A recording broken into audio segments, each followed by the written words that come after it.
এক সাহাবী এসে রাসূল পাকের দরবারে বলতেছে, ইয়া রাসূলুল্লাহ সাল্লাল্লাহু আলাইহি ওয়াসাল্লাম, আমি আজকে বাসায় যাওয়ার পরে হঠাৎ একটা চিন্তা মাথায় আসলো। কি? ইয়া রাসূলুল্লাহ, আমরা দুনিয়াতে থাকতে যখন ইচ্ছে করি আপনার দরবারে চলে আসি, যখন ইচ্ছে করে আপনার দরবারে চলে আসি, আপনার জিয়ারত নসিব হয় ইয়া রাসূলুল্লাহ, আপনার চেহারা দেখতে পাই।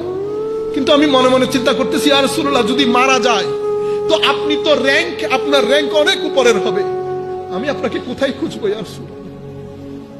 দেখতেছেন সাহাবায়ে কেরাম সকাল সন্ধ্যা জিকরে রাসূল নিয়ে কিভাবে ব্যস্ত থাকবে। সাহাবী এই প্রশ্ন করলেন, আমার আল্লাহ কোরআনের আয়াত নাযিল করে দিয়েছেন, আমার আল্লাহ কোরআনের আয়াত নাযিল করে দিয়েছেন। ওই আয়াত, মাআল্লাযীনা সিদ্দীক ওয়া শুহাদা ওয়াস সালিহিন ওয়া হাসুনা উলাইকা রাফিকা। আপনি যাকে ভালোবাসেন, যার অনুসরণ করবেন, মনে প্রাণে যাকে চাইবেন, আপনার কিয়ামত এবং হাসর তার সাথে। সাহাবায়ে কেরাম এমন ছিলেন, প্রয়োজন ছিল। আসেন ওয়েস্টের কথা।